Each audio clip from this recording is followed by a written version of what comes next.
तो बच्चों आज हम देखने वाले हैं विलियमसन संश्लेषण अभिक्रिया। ये जो अभिक्रिया है पिछला टॉपिक जो हमने पढ़ाया था आपको ईथरो में विरचन, उसी टॉपिक से रिलेटेड अभिक्रिया है। इसमें भी ईथरो का ही विरचन हो रहा है और ये जो रिएक्शन है आपके क्लास 12 केमिस्ट्री के एल्कोहल फिनाइल ईथर वाले चैप्टर से ली गई है। ये अभिक्रिया आपसे इस तरीके से भी पूछी जा सकती है कि धातु एल्कोक्साइड की अभिक्रिया करिए, तो भी आपको यही अभिक्रिया लिखनी है। तो ये अभिक्रिया हम देख लेते हैं। सबसे पहले इसकी थ्योरी देखेंगे, उसके बाद इसकी रिएक्शन देखेंगे और इसके एग्जाम्पल जो दिए हुए हैं, इन एग्जाम्पलों से बहुत सारे क्वेश्चन आपके एग्जाम में बन जाते हैं।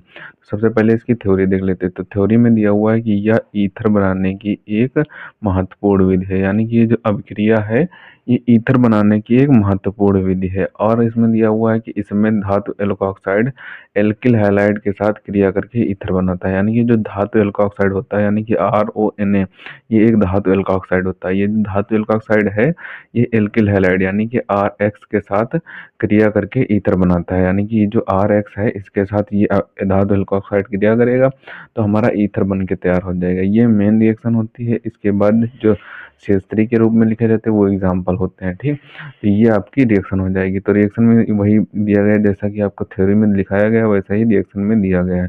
रिएक्शन में दिया गया है धातु एल्कोक्साइड यानी कि RONA की क्रिया हमने जब एल्किल हैलाइड यानी कि RX के साथ कराई तो हमें ये जो X है ये सोडियम के साथ निकल जाएगा तो NaX बना लेगा और ये ROR मिलकर ईथर बना लेगा, तो ईथर हमें प्राप्त हो जाता है, क्रिया करके ईथर बनाता है। अब इसके एग्जाम्पल देख लेते हैं। तो एग्जाम्पल में R की जगह पे हमने आपको शुरुआत से इस चैप्टर में बताया कि R की जगह पर आपको कार्बन की चेन रखनी है, X की जगह पे ClBrIF कुछ भी रख सकते हैं, यानी कि कोई भी हाइड्रोजन रख सकते हैं। ठीक, तो यहाँ पे हमने R की जगह पे CH3 रख दिया, X की जगह पे Cl रख दिया।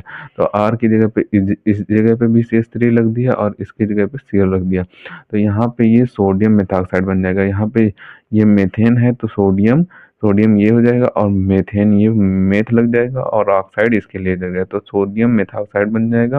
तो सोडियम मेथॉक्साइड की क्रिया मेथिल क्लोराइड है, यानी कि मेथिल क्लोराइड के साथ कराएगी तो मेथॉक्सी मेथेन बन गया, यानी कि यहाँ पे ROR है तो दोनों R की जगह पे हमने CH3 रख दिया तो मेथॉक्सी मेथेन बन गया हमारा यहाँ पे। और साथ ही NaCl यानी कि X की जगह पे हमने Cl रख दिया तो NaCl मुक्त हो जाएगा। तो ये आपका पहला एग्जाम्पल हो जाएगा। दूसरा एग्जाम्पल हम आपको इसलिए करा देते क्योंकि ये सोडियम फिनेट के साथ मेथिल ब्रोमाइड की अभिक्रिया आपके एग्जाम में पूछ दी जाती है।